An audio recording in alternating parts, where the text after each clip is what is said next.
sample sizes. Two commands in Stata. One is called power twomeans, and the other is called power twoproportions. The one is for a t-test, and the other is for a probability test. And something else that we already covered before are these rules of thumb that we saw, the 1 over square root n rule, that one we had. For estimating a proportion, we know what the confidence interval in the end looks like. 1 over square root n to the left and 1 over square root n to the right. And that would be if you want a confidence interval around some proportion to run from that number that you find minus 1 percentage point to that same number plus 1 percentage point. That would mean an n of at least 10,000. So we're estimating a proportion of something. You want to be really precise, plus or minus 1%. You want to be able to say, fine, then you need 10,000. Otherwise, that's not going to work. And here you see a couple of other examples, just to give you a feeling for how good or bad it becomes. For n is 25, you're sort of restricted to saying something like plus or minus 20 percentage points. If that's good enough, great. If you need something more precise, too bad, then you need a larger n. And you'll also see typically here that if you want to be really close, then that number goes up pretty fast. So here you see an extra percentage point here, plus or minus 2 versus plus or minus 1, will cost you an extra 7,500 subjects, which is quite a lot, and usually very expensive or simply not easy to do. Then do realize 1 over square root n, that's an approximation actually. You know, if you're talking with somebody else, how large should our sample size be here? Let's just get a feeling for what that number might be. Then that 1 over square root n rule is good enough. However, the exact answers are slightly different every once in a while. For instance, here I see the actual answer from Stata. Stata does it the right way. So here you see 100 out of 400. That would give a confidence interval from 20 to 30, which is about right in the sense that the 1 over square root n rule is pretty close here. 1 over 400, 1 over the square root of 400, that's 1 over 20, that is 5 percentage points, which is right. 25 minus 5 is 20, and 25 plus 5 is 30. Same thing here, also 400, but now I look at proportions really close to 0.025. Well, there, the rule of thumb doesn't work anymore. We should have a look at Stata here and see that Stata says that it's running from 1.2% to 4.5%, instead of the 1 over square root n rule, which would have gone below 0 actually in this case. So if you really want to know it, make sure that you check in Stata. Another one that we had for correlation, again, you see numbers here where you might worry about how am I ever going to get samples that are this big. A correlation is significantly different from 0 when that correlation is larger than 2 over the square root n.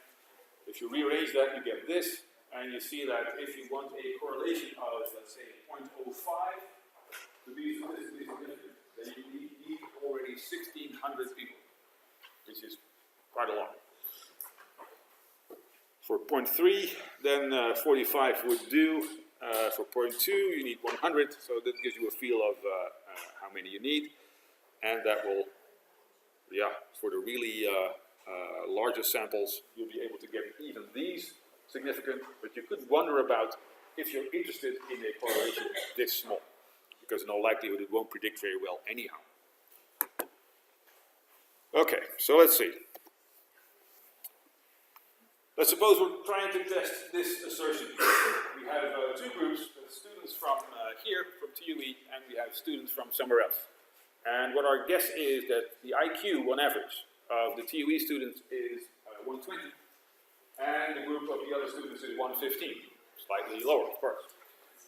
So, now the question is, if we want to test this, and we would have gotten the data somehow, then we would be able to run a t-test. IQ is interval scaled, and it's nicely interval around 100 for the, let's say, the average person, and for academics, perhaps a bit more to the right. We also know that standard deviation is 10, so we know a little bit about if this is the distribution of IQ, how wide that thing is. So if this would really be the case, we have two groups here, one of a mean of 150, one of a mean of 120. We have something like this, that's one group, and another group slightly to the right, and we have to sample from that group in some way, and then try to figure out if indeed we find a significant effect here using a t-test. Now that we can actually relatively easily do. There is a command for this, but I'd like to show how it works if you don't have the command.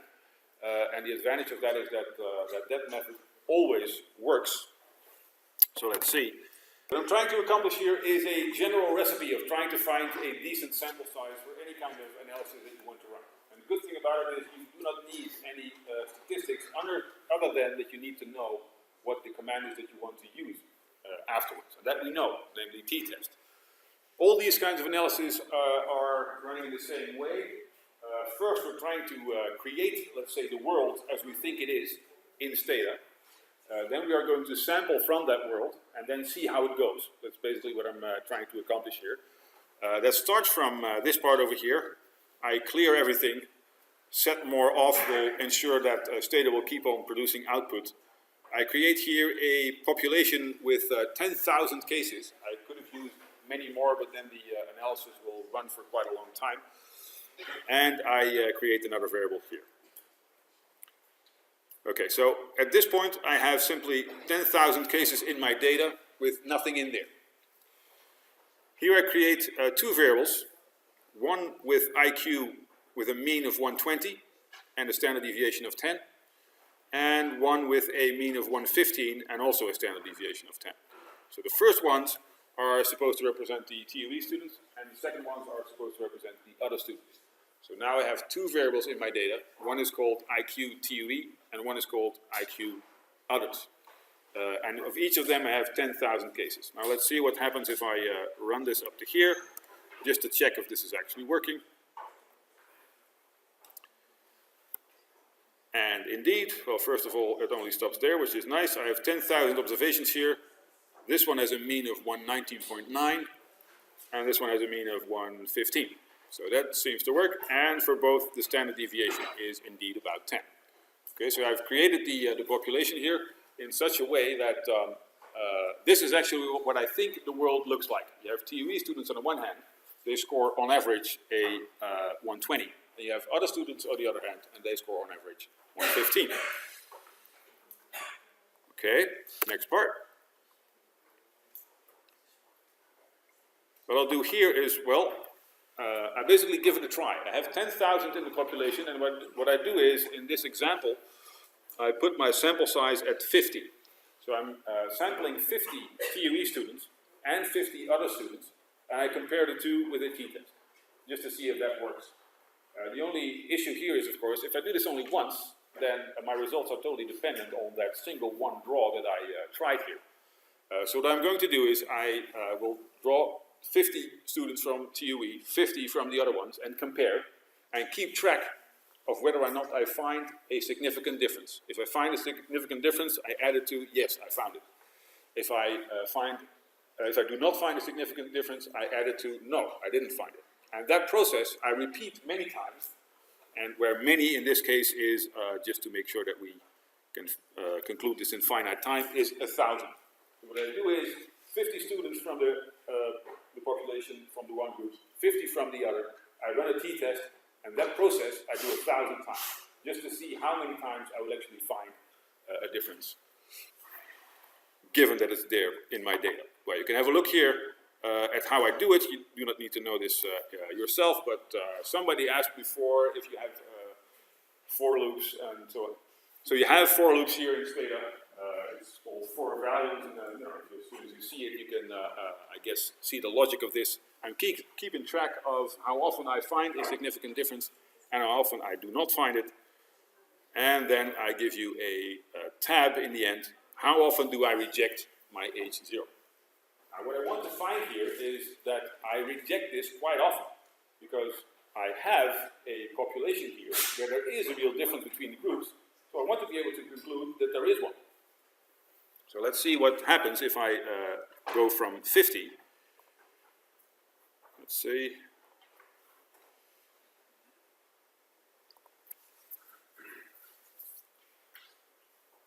Sampling all the time again.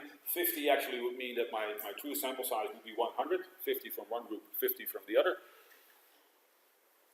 Let's see if that would be enough. Almost there. Okay, H0 is rejected. Well, how often? 68% of the time. So this would mean if I'm after this, my population really looks like 120 versus 150, and I go for a sample of 100, two groups of 50, then I will only conclude that there is a difference in 70% of the cases. This is rather tight, I would say, given that we know here that there is a difference. So you would like to have this number at 100%, but that will never be reached because, you know, it's a sample. It's not the whole population, so you cannot have certainty. But what we want to have typically here is, let's say, a percentage of 90%. Just like the alpha is typically standard 5%, typically what we settle for here is we want to be 90% certain that we find an effect if it's there. So in this case, we know it's there. We want to have 90% over here. So let's try something that is a bit higher. If I remember the answer correctly, it was 85. So that would actually be 85 times 2, so 170. What we're hoping to achieve now, that at least in 90% of the cases, we find that there is a difference. And let's see if that actually works.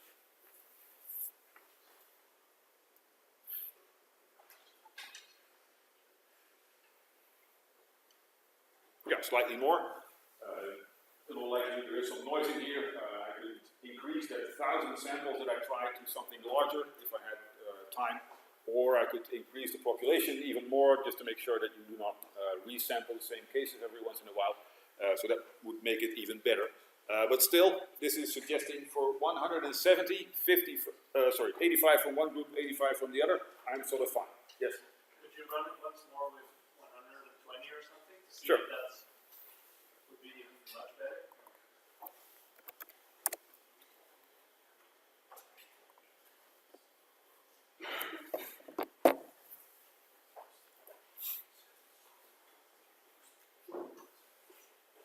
So you can play around with this. If, for instance, let's say collecting data would be super cheap, so you know, 120 times 2 would be 240. If that would be no problem at all, then yeah, we might actually want to do it just to make super sure that we will find something if it's really there. And in this case, it's ending up to 96. So better. You could of course argue about 91 versus 96 if it's worth it. Depends a little bit on what it costs in terms of time and money, but the bigger you get there, the higher, or the closer to 100% you're going to reach. So, what would that mean in general about these kind of things? Simulations for sample sizes are always of the same kind. First, you create a world in Stata or any kind of other program, doesn't matter where, that resembles the kind of thing that you want to be able to distinguish. You looked at 120 versus 115, but it could be anything that you would want to compare. That you create in Stata. Then what you do is you start from a sample size that you hope is reasonable, let's say 100 or so, and you check. If the world is like this, I created the world with the difference that I'm interested in finding.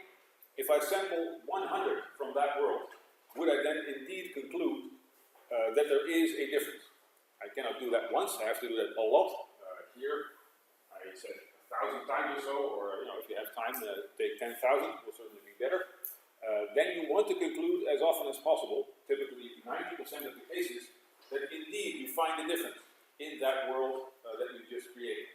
And you play around with the actual sample size until you reach that indeed in 90% or sometimes 80% of the cases mentioned in the book actually, you will indeed find a difference.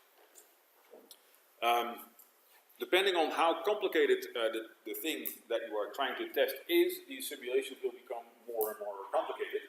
And luckily there are a couple of commands for this as well, so we do not need to do this all the time, but I think you'll find out, at least over the years, that as soon as you run your own experiment, very fast you run into trouble in the sense that the sample size calculations are not so easy anymore, or outside the realms of the stuff that we can typically do in Stata or in other software for that matter. Okay, the good thing about this is we're trying to figure out sample size, and the only thing that we need to know in principle here is how to run a simulation in Stata, which, you know, not necessarily easy perhaps, but we don't need statistics for it at least. And the other thing is, what I need to be able to do is run whatever command that I need to try to find that difference. So in that example, it was a t-test. If I would need something else, a regression or a correlation or a chi-square test, as long as I know how to run that command in Stata, then I'm just fine, and I can actually do this. So we need not resolve to any kind of statistician who delivers us a formula of any kind. Okay, what we need to know up front for all these kinds of calculations. First, what you need to know how large the difference is that you want to be able to find. And obviously, if there is a big difference that you want to be able to detect, your sample size can be smaller. If there is something really small that you want to be able to find, you need a larger sample size.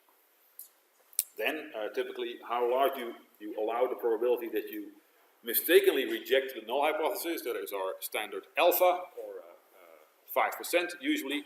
We do not mess with that. And then the third one, that is one that is new, the power of the test. How likely do you want to be that you indeed conclude that there is a difference, given that it actually exists? Well, yeah, it would be nice, 100%, but that won't work. Because we have a sample and not the population, and typically we stick to 90% there. The power of the test should be 90%. And actually also what matters here is whether or not you do the test one or two-sided, but for now we can forget about that for a minute. So these are three things you need to know up front before you do any sample size calculation. Okay, and I cannot emphasize that enough, you do it before you actually collect the data. If you find out afterwards your sample is too small, all the work was typically for nothing. Let's see, yeah. The example was using a t-test, and let's say the recipe was general enough that you, in principle, can do this not only for a t-test, but for any kind of test. But it does show that you need to rerun this whole thing depending on what kind of test that you do. So now we have a sort of a way to do it for t-test. But if you have something else, then you have to rerun the whole analysis, rewrite the whole thing, now not for t-test or something else, and then you'll figure it out as well.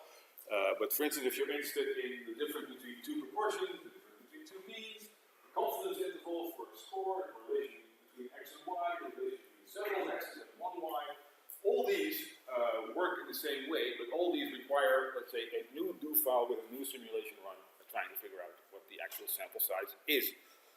So, yeah, in a way, the strong point of this, that you can do it all yourself, is also the disadvantage. You have to do it yourself for all these, and separately for all these separate things, because it won't work automatically. Okay, this part was an example that I'll skip because of the time. We had the t-test example. Here I had a proportion example where we have two groups, in this example, men and women, where, let's see, the question was just a fake question, who's more likely to own an Android phone, and we have yes or no. For men, we have 30% owns an Android phone. For women, we have 40%, so this is a comparison of two proportions, 0.3 in the one group versus 0.4 in the other.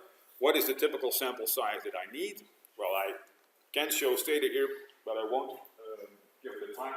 I have a do file that does exactly this. You can try to figure out what happens here. And here you would see, if you would go through that same exercise, that we need quite a few, actually about 950. So 475 males and 475 females. So in this case, it's actually worse than for the t-test exam. Let's see how bad it actually is. If we have a comparison of 30% versus 40%, we get at, let's say, about 1,000. That 950 that I just mentioned is that need about 1,000. Here we have 0.3 on the horizontal axis, and you see here for comparisons with 0.3, here's at 0.4, that's over there, that's 1,000. And here you see it grows fast the closer you get to 0.3. If you have a really big difference here, 0.3 versus 0.9, okay, that is a massive difference, then you then you still need 60 to make sure that you can actually find that with a reasonable probability. 0.3 versus 0.35, you already need 3,800. Let's say 4,000. It goes up pretty fast. Anything that is closer, I want to be able to find a difference between 0.30 and 0.31. okay, start paying, because this is, in the tens of thousands, if you want to be able to find a difference of that kind.